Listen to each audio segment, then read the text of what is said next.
Justice Yashwant Verma of the Delhi High Court and the entire incident which took place on the 14th of March, where, sacks of cash, burnt cash have been found. Don't you think there is an erosion of faith on the judiciary? Case here, 14th of March it happened. There's no FIR. There's no, of course, Supreme Court stepped in, which is very credible.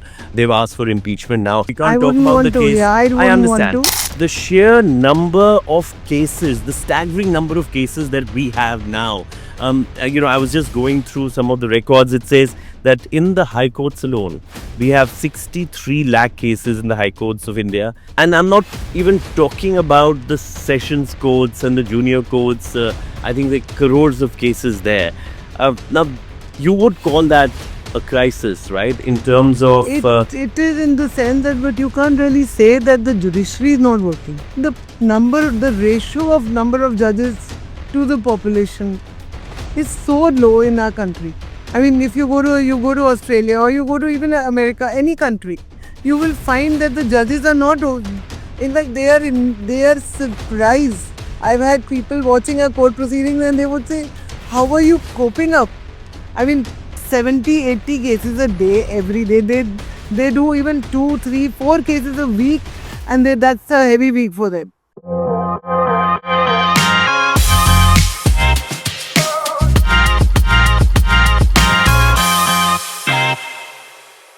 Welcome to AB Decodes or Arjun Bhagat Decodes, and today we have a special guest with us. Actually, I'm the guest in her office, Justice Rekha Palli, who was until recently a justice at the Delhi High Court, one of the few women justices that we have. And, this conversation is really to understand where the judiciary stands in this day and age, whether it is, the 63 lakh cases which are pending in different high courts of India, or the entire debate which is now taking place on whether the judiciary can self-govern itself. That's something that is going to be coming up more and more in the next few months with the case of Justice Verma. So a lot of pertinent questions for Justice Palli. Thank you so much, ma'am, for joining me. You've had such a illustrious career in the judiciary. You've been a lawyer. You started in 1986. You've been a senior advocate and an amazing experience as a judge of the Delhi High Court. Thank you. So thank you so much for joining me. One of the first questions that I have is the sheer number of cases, the staggering number of cases that we have now. I was just going through some of the records. It says that in the high courts alone, we have 63 lakh cases in the high courts of India. This until now, and the year is nowhere close to an end, about 11 lakh cases have already come in. And 9 lakh cases have been decided. So it's actually quite phenomenal, the amount of work that the justices are doing. And I'm not even talking about the sessions courts and the junior courts. I think there are crores of cases there. Now, you would call that a crisis, right? In terms of... It is in the sense that, but you can't really say that the judiciary is not working. That's Right. the point. No, I'm not saying it's not working, but what is the solution? See, the solution has to be, we'll have to have more numbers, otherwise it's not going to work. You go to any country. I mean, in the years that I spent in the judiciary, we've had the occasion to go to other countries and have people from other countries. The ratio of number of judges to the population is so low in our country. I mean, if you go to Australia or you go to even America, any country, you will find that the judges are not, in fact, they are surprised. I've had people watching a court proceedings and they would say, how are you coping up? I mean, 70, 80 cases a day, every day. They do even 2, 3, 4 cases a week, and that's a heavy week for them. So you can't really... The solution is, and the fact that more and more people are coming to court shows that they have confidence. Otherwise, people would not just come for rule. Ultimately, coming to court does cost money. It's not that they are not going to. So if they have confidence, only alternative would be either to increase the number or to increase more alternative dispute resolution methods. You promote them, they are being promoted, arbitration is being promoted, mediation I No, mean, that you're right. I mean, in terms of justices in the High Court, we have about 700 across India, and then as I said, we have over 63 how, I lakh mean, it's cases. uh, humanly not possible. Whatever. I mean, I think we used to do a lot. Now I'm again back to practicing in the Supreme Court. So I realized that I was doing 80 matters a day. Now I'm doing 2, 3, 4. It You feels you so would do light. you would do 80 matters a A day. day they were, and out of 80, at least 10, 15 were being disposed of. It's not that we were just calling out numbers. Right. Public is justified in saying there is pendency. No, because they But say justice delayed is justice denied. and that's correct. And you keep hearing those dialogues that you get a date. What do the judges do? If they have 80 matters, how many can they finally dispose of? Ultimately, you see only one part of that we are in court till 4:30. You have dictated, even if you have dictated every order in court. I'm taking that example. Right. And there are some judges in the court, they will only pass that much of an order and say we'll dictate in the chamber. That makes it even more. Even if you have dictated the whole 4 to 4:30 you get up, even if you have one cup of tea and then you sit at 5. Right. 5 to 8 you are only completing your orders. And again 9 o'clock you have to sit for the next day's matter. So it's quite So, I mean, how many hours did you actually spend in a day just working? I mean, I think some of our viewers would love to know that. oh So I we have don't know. 24 hours. I don't know if I tell you that truly, then maybe I'll dissuade a number of people from coming to this side. No, I think As a compared to a lawyer, it's so much more work. It's so much more. Though it's satisfying, I wouldn't deny. I mean, ultimately, when you are able to, but it at least 14 hours minimum, 14 to 16 hours also a day. Even if you say you are in court chamber by 9:30, right. you don't leave the chamber more. And this I'm talking of at least a lot of judges who do that. They are in the chamber till 8:39 is normal. Right. So, when we look at the legal profession, I mean, you talked about so many hours you have. When the justices sit amongst themselves and talk, I mean, is this something that is being discussed that, look, we need to do something in terms of maybe convince the government to have more justices, to have other, because this seems like an edifice that is, gathering so much of weight. 63 lakh cases, it doesn't seem to be going down. It's in fact going up. More and more litigation is coming in. It might just collapse the entire system. I hope it will not, because Right. judges are actually working at least most of them. I wouldn't say everyone, but Right. most of them are working very hard. That we are trying to cope up. We have been trying to cope up. The judges are. But what about conveying to the government I that, look, think we need to increase? it has been conveyed. In fact, even by lawyers, it is being conveyed from time to time. But how they ultimately it's for them. Right. A person who's there in one seat will finish whatever best he can. Right. He or she. I mean, given the number of judges and the number of cases, there's no way that even if you work 24/7, there's no way that you No, can you come up can't. or you can catch up, because See, the and remember- legacy cases are so many. See, and ultimately, what the High Court, I'm talking of the level till the High Court, what the High Court does, it's supposed to be a reason order also. You can't just, even if you understand the matter in 10 minutes, in 5 minutes, you know what you have to do. But you have to give a reason order. That takes time. It's human. Because ultimately, your order is to be tested in the apex court. Right. So, how do we do? Right.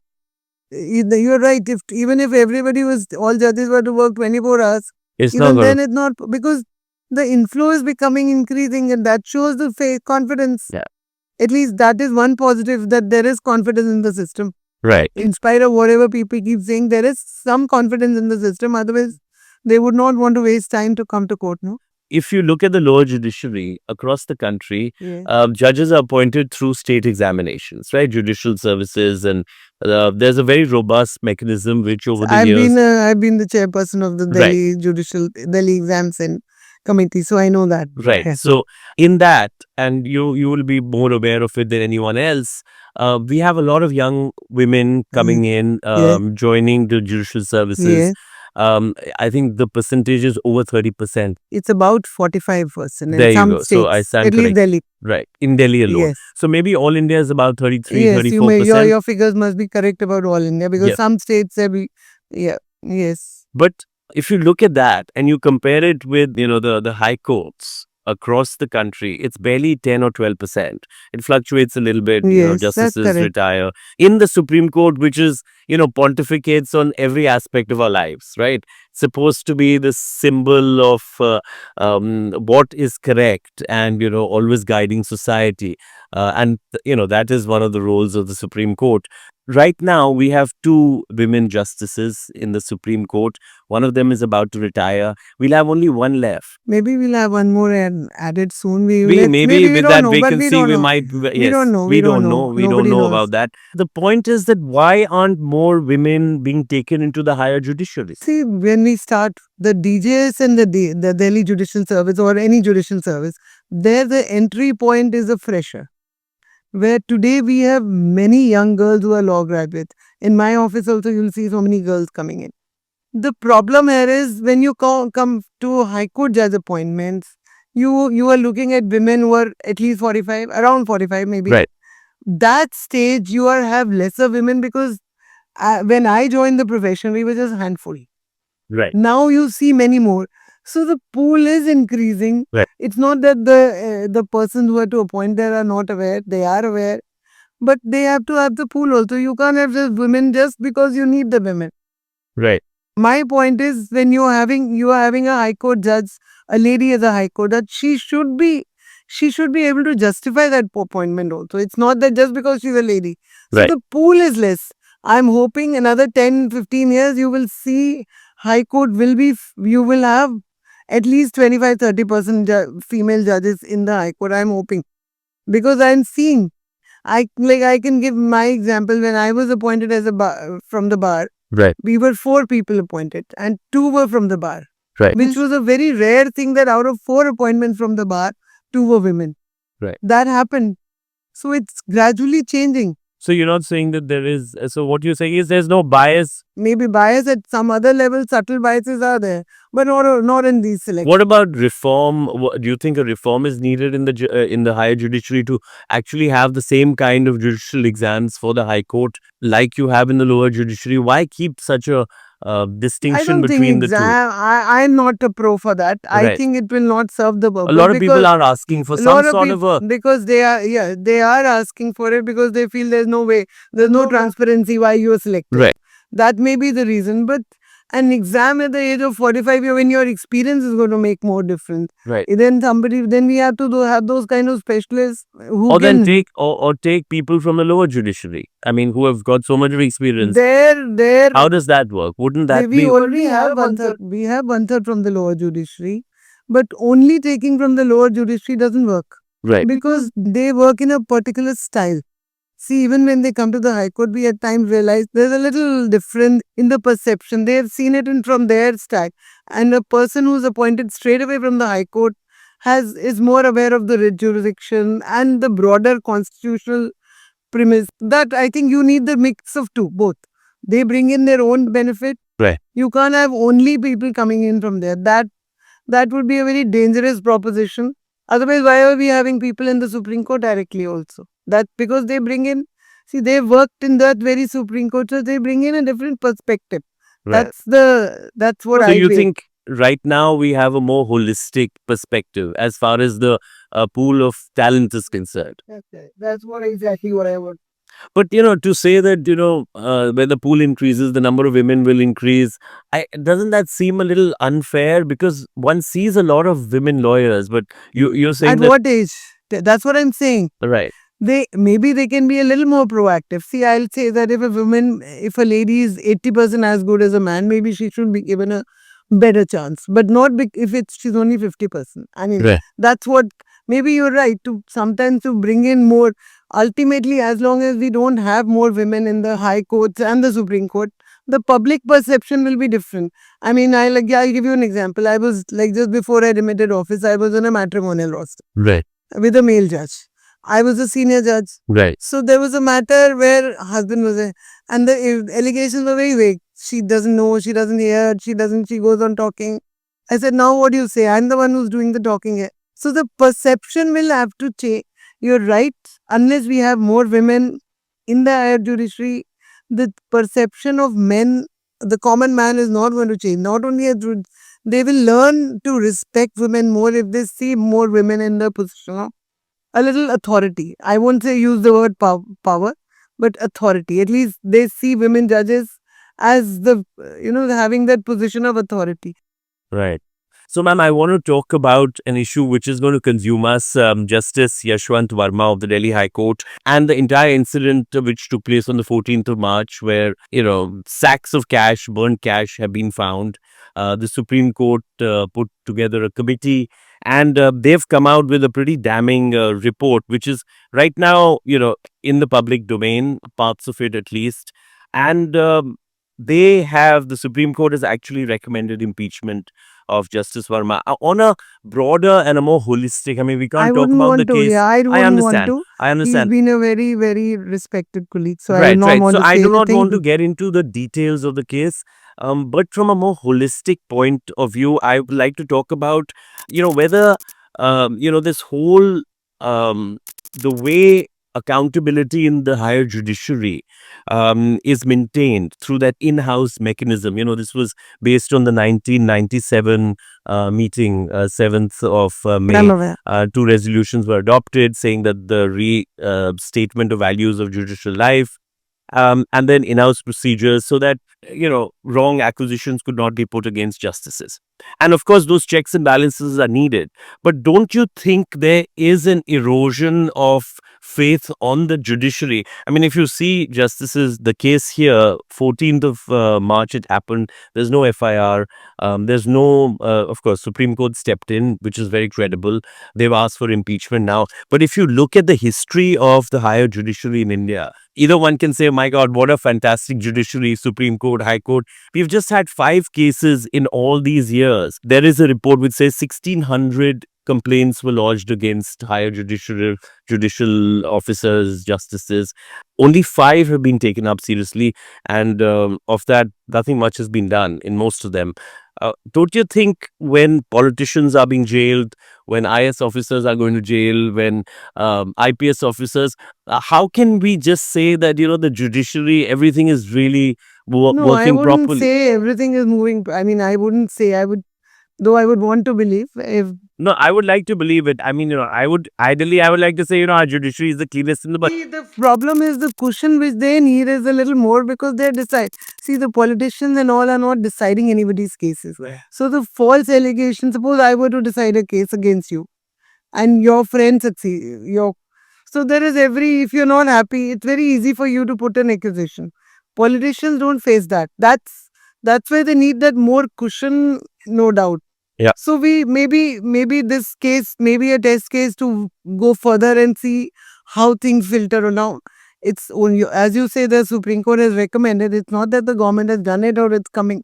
So it'll depend how things. Maybe we are evolving, and now we are in a stage where there's so much of different kind of the social media is there. Right. Evidence recording has become, people are here and there without even knowing recording thing. So maybe it'll become little more transparency, I would say it's needed. But I would not agree with you that you just take every complaint on its face, and because No, they, that they, I'm not they, even advocating that. they Absolutely need not. they need a little more cushion because of the peculiar role they Right. perform. Right. Not Too many no. vested interests are there, and one understands it. But just to say that, Otherwise, judges will start getting scared. They won't want to decide big matters. right, Big means where there are either big monetary stakes or big other issues. right. We don't want that kind of a judiciary also, no? But I think the high judiciary is certainly capable of coming up with a more robust That's what I said. mechanism. That's what I said. Maybe we will evolve. This case might prove to be a test case. Let's see how things go. We should evolve a little bit more. I agree with you on that. But I'm still of the view that they need more. You need that you're Yeah, saying that you need a little that more cushion. insulation. Yeah, they need little cushion. Yeah, but nobody is denying that. I think, if you can put in, it's just, the faith that one has in the judiciary. And the more scrutiny there is, the accountability increases. I don't think there's anything wrong with that. No, I'm not saying that. I'm not even trying to say that there should not be more scrutiny. That's what I said. Maybe we'll come up with a little more transparent. Things are evolving, no? Every day things are changing. So let's see how it goes. Right. Ma'am, what about, you see so many young students, right from class 12th. Earlier, it used to be that, we're going to do our, we'll do our Right. college, graduation, then we will join the legal profession. Now you have kids in class 10th, 11th, Saying we want 12th to do law. who want to do law. I was reading today just to prepare for your interview. There are 2,000 law colleges in India, which probably more, which have come up. Are you worried about the commercialization of the legal profession, the way it's going? There are two reasons. One is the positive is that now law does not mean only court. See, when I did norm law, or maybe even till about 20 years ago, you are only, if you are doing law, you have to only go to court. Right. Now you have all kinds of options. General counsel, law firms, and even legal managers in every company. They need all MNCs, everybody. So one is because the options have increased. Like I recently went to Amritsar Guru Nanak Dev University for a college, and I saw that class had about 70% girls. I said, "Are you all looking at litigation?" She said, "No, no, no." Some of them said, "No, we want to join the judiciary. It's a very stable this thing. It's a very good. My father will be proud of me if I become." So it's the other said, "No, I want to become I want to join a law firm. If I had done my engineering, I would have kept studying science 5 years. I don't know. Then also there's competition. I would have had to do MBA. Now I'll get a better job." So that is one positive side.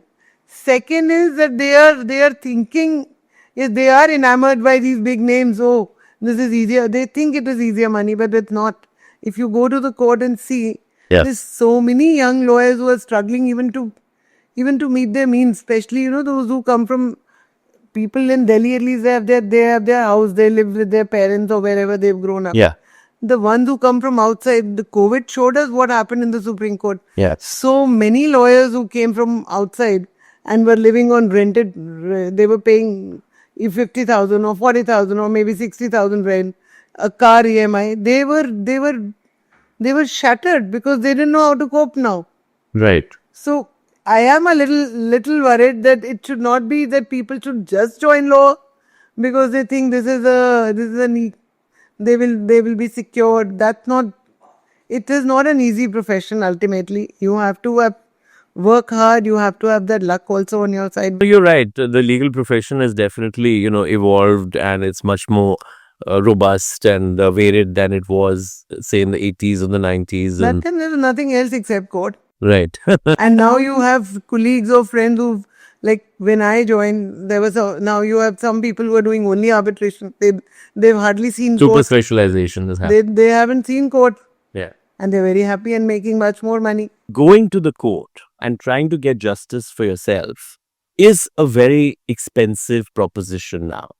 It has become more so because, of course, lawyers charge you the time taken for justice. Are these some things that, keep you up at night, or when you were a justice? Because, how can the common man really get justice? It's so expensive. I mean, I'm not talking about that 20 lakh for 30-second hearing or what. I'm even talking That's about, only about 3-4 or yeah, 3 or 4 of 10, 20 lawyers who are there representing huge corporates. But even for the common person or even a lower middle class, fees is 50,000, 1 lakh rupees it per is appearance. minimum. Utna to ho hi jata hai, ma'am. Minimum. More. Minimum ho hi jata hai. Then you've got the junior lawyers and all that. How does a person who's, say, earning 5 to 10 lakhs, 15 lakhs, afford this over years and years and years? It is difficult. I understand the anguish, and that is what, as a judge, we realize. And at least I can speak for myself and some of my colleagues. We were not enamored by senior counsels. In our courts, it was known that any lawyer would come, present his point properly, and we would try and take up things where we thought they needed priority. And luckily, there are many judges who are trying to work that way. That's the way. That's all we can do for the system. As a common man, I know it is becoming that the collective conscious people keep giving. It's very good to go and talk in a seminar. You should do more pro bono. But how Right. many of them are doing it? That's for the common man. I can only say that yes, it is difficult. It's becoming difficult. But don't get enamored only by these. Don't think that only those people can get you justice. Try and use. There are very young, good, competent counsel who will be able to pray, put their point before the court. So, ma'am, you've had, as I said, a lot of experience adjudicating cases See, I'll tell you, like, there's this permanent commission for women. Right. I don't know whether you're aware. Yes, yes, I am aware of it. No, I was the one who started it. It was started Okay, I in my didn't office. know. That's Or- what I said. Okay. The name of the case is Babita Punia. She was my junior. We did a PIL because we realized I used to have army officers, lady officers briefing me, and I would just ask them how many, when are you getting promoted? They said we will be out of the system in 14 years. Yeah. And then my office did that PIL, and I was not a big lawyer at that stage. I put in about 10, 15 years, but I had that I didn't know that this. that you yeah. didn't. In fact, Army, Air Force, Navy, all the three were and when I started that case, a lot of people came and said, women, Army, permanent commission, what are you talking? Ab ho gaya that this come true. We are at the first batch of the NDA. 2010, we succeeded in the High Court, and that is the case where they realized that yes, there is something. Right. And those lawyers didn't pay me, those clients didn't pay me much. Right. They were not, they didn't have to because they were all uniform ladies, Right. not even knowing whether they will have a future in the Army or the Air Force or the Navy. Right. So I'm just saying that sometimes you have to have faith, but I still thank them that they had faith in me. They realized it was very important for them, but still they trusted me. Yeah. So you have to. And it is breaking barriers, ma'am. Yes, it and is. now this is the After first year this the first NDA, I got so many. I mean, I'm getting messages every day that because you did it, and I remember, Now there's permanent I commission. remember that even some of the judges, the matters were. It's not that it was an easy game. right. We started in 2003. The matter went to one bench. They were not. They said we will not interfere policy matter, but I didn't leave it, and I kept me raising points. Okay, some Especially other. with the armed forces, Yes, it becomes a that's very sensitive Very issue. sensitive case. Ultimately, we went before a bench who agreed, who understood what we were trying to say. Right. So it's all. I'm just trying to say that you have to start trusting those lawyers also if you can't, especially when you can't afford. So would you say that this particular case of yours has been one of the most satisfying It is, cases? no doubt about it. No doubt about it. And I mean, I think from the armed forces perspective, that was one because it actually brought to light my argument in court was that why are women good only for 14 years? If you don't want them, we were not trying to say that women can do everything in the army. At that, we were talking, please remember, we are talking of 2003. Right. And in fact, at that stage, the counter affidavits also came from the army saying that if we take women permanently, they will become commanding officers, and our men who come from rural background can't take it. Right. This was a shocking line I read in the counter, and I still can't get over it after so many years also. Right. But our argument was that if you want lesser women because you think your army needs more men, I'm not going to say that physically men and women are identical. That would be. My argument was if they're good for 14 years, what happens to them after 14 years? Men are also getting older. Right. If you think age is a barrier, then remove every permanent commission for everybody. You can't have. Our argument was only Can't that. be discriminatory Yeah. there. You take lesser number. That was okay at that stage. But now we've come another 20 years. Now the stage is set for even equal. Supreme Court has recently reserved a judgment in a matter where for Jack branch they are now contemplating whether they should have equal number of men and women. So we don't know what they'll do, but things are changing. But I'm saying 2003, that was the perspective which we thought of, and we succeeded. I guess it's also the evolution of thought, and then people like you bringing in that change, and now we have the NDA, the first Yes, women it was officers so for nice. permanent No, commission. even I think I recently got the first Navy of women officer who's joined the president as a member of our ADC. ADC. I think. Right. I just got it from some one of my clients. No, glass ceiling has certainly been shattered, and I hope And that robustness comes in the higher judiciary. That's what I said. It in evolves. India, I mean, yeah, in It the High evolves. Court, in That's the why I Supreme didn't Court. want to. I'm not the kind who's going to crib that it's not there. It's coming. I think only thing is maybe if you can give them a little more push, maybe. But that's all. My last question to you is about some of the memorable cases that you have, dispensed justice for as High Court justice. Something that stands out like this entire army episode and women's commission there. Or are there so many of them? There's quite a few of them. Like I remember I did one matter for like there were students who came to court who were being detained from, I think that was the MIT and Delhi University both. They came to court because they were being detained for not being allowed to appear in the exam on the question of shortage of attendance. So when they came to court, my question to them was, how many classes are you short? And we realized they were short of about 30% or 40%, whatever was the cutoff, I don't remember that. But a point which was raised and which I understood and took it from the act, that under the rules, as per the Bar Council of India rules, they had to hold, suppose 300 classes. I'm just giving you an example. Right. And the college, for its convenience, did only about 200. And then they are testing that student on that. He said, I had a marriage or somebody had a problem, medical issue. So I then took a view, which I think, and even today when I go around, people say, I meet students who were, who are now advocates and come and say, we became lawyers because of you. Because I said, you can't do that. If you have failed in your duty in 300, it's your mistake. Complete. As per the act, you couldn't have done less than 300. Right. So I told them, you complete this many number of classes. Right. So give them the chance if they don't and with the direction that do extra classes for them and they'll attend all the remaining. So they make the percentage. Right. So that was the judgment which helped a lot of students. Till that stage, the courts were, no. Attendance matters, no sympathy. Right. We don't want to give them sympathy, but you have to look at their perspective. Right. Their point was that if out of 300 they've done 150 only, and now out of 150, 75 I couldn't attend or 20 or whatever was the I think they needed 75%. Right. So 30, 40 classes a student couldn't attend.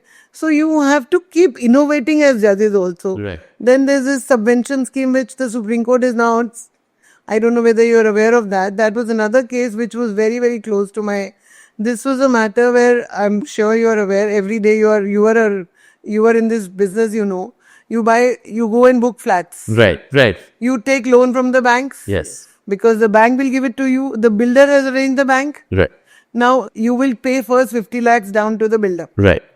And then you will take a loan of maybe 1 crore or 1 point, depending on the value of the flat. Right. And you are now going to the builder undertakes, I will pay installments if I can't build it. But nobody is doing it. And the banks were very conveniently giving out the loan to the builder. Right. The poor man is stuck. He's lost his 50 lakhs saving. Right. He's now been declared a defaulter. His credit rating is gone. He can't get any other loan. That batch of and the banks are just simply going to the DRT because that's the law. Right. So that batch of matters came to my court. Right. And I stayed all the proceedings. I said nothing doing. I said, we called the RBI there and I asked the RBI, what are your guidelines for releasing the loan? Right. They said the loan has to be released as per construction stages. Right. But Based they were on the not doing stages it. They were not doing it. Right. So I've stayed all the proceedings. Ultimately, the High Court, for reasons, said alternative remedy. Now the Supreme Court has stayed everything. Now I think the Supreme Court has also ordered for a CBI inquiry. So that gives me a lot of satisfaction that what I tried to do was correct. Right. Then we had a matter about women's rights when we are talking. There's a lady who was pregnant at the time of her, the written exam. She was to join the CRPF or CISF, I don't remember which one of the paramilitary forces.